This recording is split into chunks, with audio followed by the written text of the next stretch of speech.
తిరుగులేని వైభోగం, తరుగులేని నమ్మకం ఇప్పుడు మన కాకినాడలో డిసెంబర్ 5న ఘనంగా ప్రారంభం కాబోతోంది.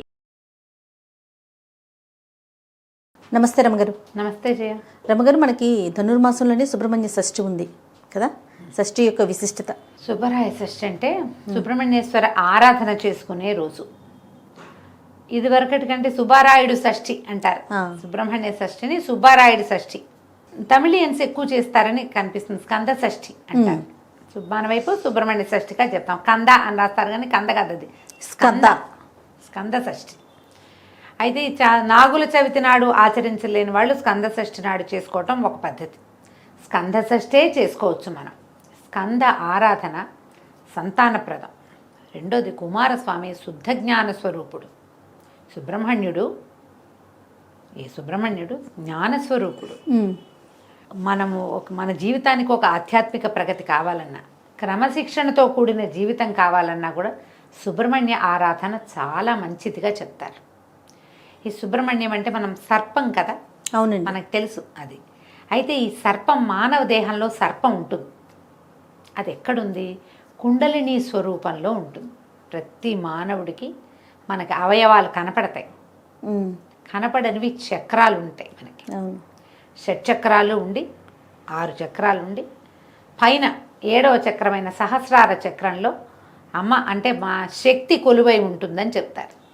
ఈ శక్తిని చూడాలంటే మూలాధార చక్రంలో ఉన్నటువంటి కుండలిని శక్తిని నిద్రలేపి ఆ శక్తి ద్వారా మనం అమ్మని చూడగలుగుతాం. ఈ కుండలిని ఎలా ఉంటుందంటే తన తోకని తనే కరిచి నోటితో కరిచి పెట్టుకుని 3 చుట్టలు చుట్టుకుని ఉన్నటువంటి ఒక సర్పాకార శక్తి మనకి మానవ దేహంలోనే ఈ కుండలిని రూపంలో ఉంటుంది అని చెప్తారు. ఈ కుండలిని శక్తి అది సర్పంలాగా పైకి వస్తుంది కదా, అది సుబ్రహ్మణ్య శక్తిగా చెప్పబడుతుంది. జ్ఞానం కలిగినప్పుడే, మనలో జ్ఞానం వికసించినప్పుడే మనం ఈ చక్రము ఆ చక్రాన్ని సరిచేయటము, అది మిగిలిన చక్రాలను భేదనం చేసుకుంటూ ఆ చక్రంలోంచి ఈ కుండలిని శక్తి బయటకు వచ్చి ఒక్కొక్క చక్రాన్ని దాటుకుంటూ చక్రభేదనం చేస్తూ తురీయ స్థితికి పై దాకా అది రావాలి అంటే కనుక జ్ఞానం కావాలి మనుషులకి. అంతేగా. మనం ఈ కుండలిని భేదన చేసిన వాడు, చక్రభేదనలు చేసిన వాళ్ళు మన చుట్టుపక్కల కొంతమంది మహానుభావులు కనపడతారు. సాధారణంగా చక్రభేదన జరిగినప్పుడట షట్చక్రాలను ఒక్కో చక్రాన్ని భేదించి శక్తి పైకి వస్తున్నప్పుడు ఒక్కొక్కళ్ళకి కొన్ని రకాల శక్తులు వస్తాయి. ఆ శక్తులకి లోబడిపోతారు చాలామంది. శక్తికి లోబడి అది ప్రదర్శనకి పూనుకుంటారు. ఓకే. లేదా చుట్టుపక్కల వాళ్ళు ఎవరైనా సరే దాన్ని ప్రబోధిస్తారు, ఓహో నువ్వు అద్భుతమైన వాడివని. వెంటనే వీళ్ళకి అహంకారం మాయ వాళ్ళని పైకి ఎక్కనివ్వదన్నమాట.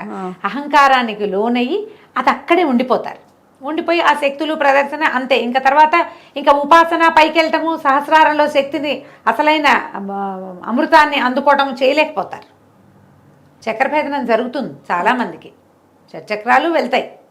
కానీ ఎక్కడ ప్రతి చోట వచ్చేసరికి ఒక్కొక్క చక్రభేదన జరగంగానే ఒక్కో రకమైన శక్తి ఆవిష్కారం జరుగుతుంది. ఆ జరిగిన శక్తి ఆవిష్కారానికి లోబడి మాయకి లోబడి ఉన్న వాళ్ళు అక్కడే ఆగిపోతారు. సుబ్రహ్మణ్య ఆరాధన వల్ల మాయని తొలగించుకుని మనం మనుషులు ఆ అమ్మవారిని చూడగలుగుతారు, అమృతత్వాన్ని సాధించగలుగుతారు. మనకు ఎంతోమంది గురువులు చాలామంది కనిపిస్తారు. వీళ్ళందరూ కూడా అంటే చాలామంది జనాల్ని ఆకర్షించగలిగిన వాళ్ళు, ఎక్కువ మంది జనాలు వాళ్ళ చుట్టూ చేరుతారు. వీళ్ళకి వాళ్ళంతటా వాళ్ళకే సహజంగానే చక్రభేదం జరిగిన వాళ్ళు అయి ఉండొచ్చు, లేదా ఉపాసన ద్వారా చక్రాలని భేదించిన వాళ్ళు కూడా అయి ఉండొచ్చు. ఎప్పుడైతే జనము గుమికూడటము చాలామంది వేరే రకరకాల మార్గాలు వచ్చినాయో, ఏ స్థాయికి వెళ్ళారో ఆ స్థాయిలో ఉండిపోతారు. మనం ఎంతోమందిని గమనిస్తాం, పెద్దవాళ్ళని చూస్తాం, వాళ్ళలో విపరీతమైన జనాకర్షణ ఉంటుంది. వాళ్ళు ఏం చెప్పినా వింటారు జనం. అవును, వాళ్ళ వెనకాల పరిగెడతారు, వాళ్ళనే పరమ గురువుగా భావిస్తారు కూడా. ఎంతమంది కనిపిస్తారు వాళ్ళలో కూడా. ఇప్పుడు ఈ అమృతత్వాన్ని సాధించి మనుషుల కోసం ఇలా ఉన్నవాళ్ళు కొంతమంది ఉండుండొచ్చు మహానుభావులుగా, లేదా అమృతత్వాన్ని సాధించలేక ఎంత మటుకు వెళ్ళారో అక్కడే ఆగిపోయిన మహానుభావులు కూడా కొంతమంది ఉంటారు. ఎవరైనా మహానుభావులే, అందులో తేడా ఏం లేదు. కాకపోతే వాళ్ళు ఎంతవరకు వెళ్ళారు, ఇంకా ఎంత వెళ్ళాలి అనే జ్ఞానాన్ని సుబ్రహ్మణ్యుడు ప్రసాదిస్తాడని చెప్తారు. మనం ఇప్పుడు మామూలు మనలాంటి వాళ్ళకి ఏం తెలిసాయా, ఇవన్నీ విని తెలుసుకుని చదువుకుని అంతే. ఆ, ఈ చక్రము భేదించడం అంటే ఏమిటో సాధారణ మనుషులకు అర్థమే కాదు. అవి నాకు అయిపోయింది అనుకుంటారు. అయిపోయిందంటే అవదు, అది నాకేమీ కాలేదనుకుంటే అయినట్టు. ఏమీ అవదు, దానికి సమయం పడుతుంది. కానీ ఆధ్యాత్మికమైన ఆలోచనలు, స్పిరిచువాలిటీ వేరు, మనకి డివోషనల్ వేరు కదా, నీకు తెలుసు కదా. అవునండి. భక్తి వేరు, ఇది వేరు. ఉమ్, స్పిరిచువల్ థింగ్ అనగానే ఆత్మకి సంబంధించిన జ్ఞానం వేరు, దీన్ని దాటింది. భక్తి అనగానే మన భక్తి ఎక్కడ ఆగిపోతుంది? ఈ పువ్వులు, పూజ అక్కడే ప్రసాదాలు ఇక్కడే ఆగుతుంది. దాన్ని దాటి ముందుకెళ్తాం అనేది సుబ్రహ్మణ్య ఆరాధన వల్ల మనకి లభిస్తుంది. ఓ. ఈ సుబ్రహ్మణ్య ఆరాధన కూడా ఏదో శ్రోత్రియంగా ఏది కనపడుతుందో దాన్ని చేయటం కాకుండా ధ్యానము, తదేక దీక్ష, ఇవి చాలా అవసరం. ఉహు, తరచుగా సుబ్రహ్మణ్య దేవాలయాలు దర్శించే వాళ్ళకి ఆత్మజ్ఞానం వైపు దృష్టి వెళ్ళటానికి అవకాశం ఉంది. ఓహో, ఆయన్ని ఆరాధిస్తే మన ఆధ్యాత్మిక ప్రగతి బాగుంటుంది. దానికోసమే కాకుండా లౌకిక జీవనానికి కావలసినటువంటి సంతానోత్పత్తికి సుబ్రహ్మణ్యుడే అధిదైవం.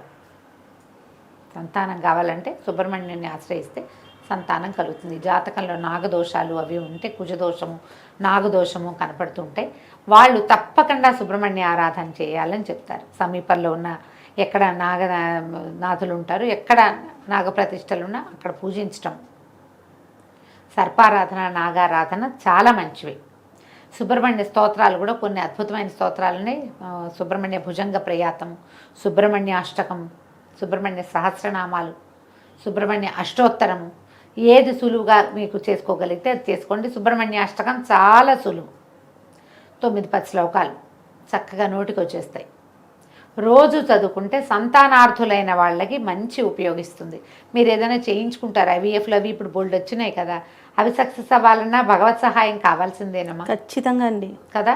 అందుకని మీరు సుబ్రహ్మణ్య అష్టకం చదువుకోండి, ఉమ్, చదువుకుని ఏదైనా చేయించుకోండి. వైద్యానికి వెళ్తున్నారు, అదొద్దు, ఏ హోమియోపతి మందే వేసుకుంటున్నారు, అప్పుడు కూడా సుబ్రహ్మణ్య ఆరాధన చేసుకుంటూ హోమియోపతి వైద్యమే చేయించుకోండి. ఉహు, దానికి వెళ్ళినా దీనికి వెళ్ళినా ఎప్పుడు కూడా భగవత్ సహాయం తీసుకోదలిస్తే సుబ్రహ్మణ్యుడు దీనికి అధిదైవంగా ఉంటాడు.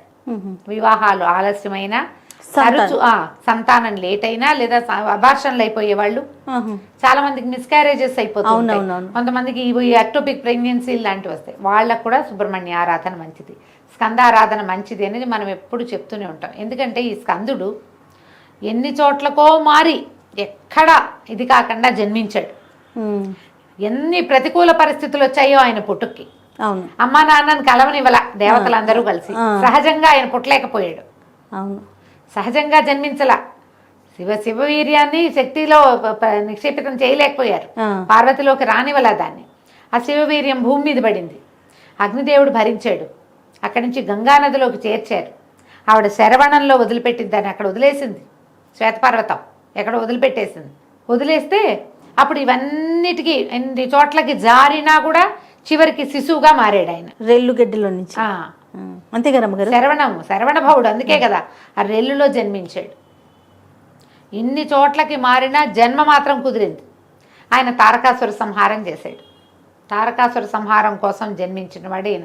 అంటే ఏదో ఒకటి సాధించడానికి పుట్టాడు. ఆ పుట్టడానికి ఇన్ని స్థలాలు మారి కూడా స్కందుడై జారిపడినా కూడా జీవించే ఉన్నాడు ఆయన. అంత బలమైన వాడు కాబట్టి ఆయనని ఆరాధిస్తే మనకి ఏదైనా ఇబ్బందులు ఉన్నా కూడా సంతానం కుదురుతుంది. అవకాశం ఉన్న వాళ్ళు సుబ్రహ్మణ్య ఆరాధన చేసుకోండి. ఈ సుబ్రహ్మణ్య షష్ఠిని సుసంపన్నం చేసుకోండి. ఒకవేళ చవితినాడు చేస్తే ఇది చేయకూడదని కాదు, చేసినా షష్ఠి పూజ చాలా మంచిది. దీనికి సులువుగా చేసుకునే విధానం ఏంటి, ఇంట్లో మీరు సుబ్రహ్మణ్యుడు వచ్చిన బాలసుబ్రహ్మణ్యం పటాలు దొరుకుతాయి. చక్కగా చిన్న మొహంతో పిల్లవాడు కూర్చున్నట్టుగా కనపడుతుంది. ఓ నెమలి సర్పము కనపడుతుంటాయి, వేలాయుధం కనపడుతుంది, ఫోటోలు కనిపిస్తాయి. బాలమురుగన్ని తెచ్చి ఇంట్లో పెట్టుకోండి అమ్మ. తెల్లటి పువ్వులతో అర్చన చేసుకోండి. 108 నామాలు చదువుకోవచ్చు. తెల్లటి పువ్వుల దండగుచ్చి వెయ్యండి. తర్వాత చలిమిడి, చిమ్మిరి లాంటివి నివేదన చేయండి. పాలు పోయచ్చు. చిన్న వెండి పడగ తెచ్చుకుని ఆ పడగను పెట్టుకుని నామాలు చదువుతూ పడగకి పాలు పోయండి. ఎక్కడైనా పుట్ట ఉంటే దగ్గరలో పుట్టలో పాలు పోసరండి. నాగప్రతిష్టలు దేవాలయాల్లో రావి చెట్టు కింద కనపడతాయి, అక్కడ కాసిన పాలు పోసేయకండి, పోయండి కాసిని. చిన్న అంత వెండి గిన్నెడు, వెండి గ్లాసెడు పాలు చాలు ఉద్ధరణతో పోస్తే ఒక 11 సార్లు 11 ఉద్ధరణలు, అంతకంటే అవసరం లేదు. పుట్టలో పోస్తే 3 ఉద్ధరణల పాలే పోయమని చెప్తారు, అంతకంటే అక్కర్లా. ఆవు పాలు పోయండి, అవి శ్రేష్టం. మీకు అవకాశం ఉంటే చిమ్మిడి చలిమిడి చేసుకోండి. పగలు తరిగినవి తినద్దు, రాత్రిపూట అన్నం తినకూడదు, ఉపవాసం చేయాల్సిందే. పగలు భోజనం చేసి రాత్రికి ఉపవాసం చేయొచ్చు. కొన్ని చోట్లయితే మొత్తం 2 పూట్ల చెమిరి చలిమిడి తినే ఉంటారు. మీ ప్రాంతాల వారీగా ఏం చేస్తారో అది చేయండి. మీ ప్రాంతాల్లో ఏ పద్ధతులు లేకపోతే నేను చెప్పిన సులువైన విధానాన్ని పాటించండి. 2 టమాటాలు చిదిపి పప్పులో వేసుకోండి, ఒక టమాటా చారు పెట్టుకోండి, పగలు భోజనం అయిపోతుంది. క్యాలీఫ్లవర్ లాంటివి ఇట్లా తుంపితే కూర అయిపోతుంది. అవునవును. చాకులతో కొయ్యొద్దు అని చెప్తారు. మరి ఎందుకు చెప్తారో తెలీదమ్మా. నేను మా పుట్టింట్లో అత్తారింట్లో కూడా అదే విధానం, నాకున్న విధానాన్నే నేను మీకు చెప్తున్నాను. అంటే మీకు ఏదైనా విధానం ఉంటే అవి పాటించండి, కుటుంబ విధానం ఉంటే పాటించుకోండి. మీకేమీ లేదు మీరు చేయాలని భావిస్తే కనుక ఇలా చేసుకోవచ్చు. రాత్రికి ఆ చిమ్మిరి చలిమిడి తినండి. ఏదైనా ఒక పండో ఫలమో, అరటిపళ్ళు మంచిదమ్మా. ఈ కోసుకునే పళ్ళు అవి తినకండి. చాకు ముట్టుకోవద్దు, అదే రూల్. కొయ్యొద్దు, కత్తిపి చాక కాకపోతే కత్తిపిటితో కొయ్యచ్చా అని అడగండి. తరిగేవి కోసేవి పనికిరావు. సుబ్రహ్మణ్య భుజంగ ప్రయాతం కొంచెం టఫ్, కానీ అది చాలా బలమైంది, మంచిది అని చెప్తారు. ఎవరైతే ఉపాసనా మార్గంలోకి వెళ్ళాలనుకుంటున్నారో వాళ్ళు సుబ్రహ్మణ్య భుజంగ ప్రయాతాన్ని రోజు చదువుకోవటం వల్ల ఆధ్యాత్మికమైన ప్రగతి కొంత ముందుకెళ్తాం మనం సాధనలో. అవకాశం ఉన్న వాళ్ళు ఈ సుబ్రహ్మణ్య షష్ఠిని సుసంపన్నం చేసుకోండి. తప్పకుండా. నమస్తే. నమస్తే.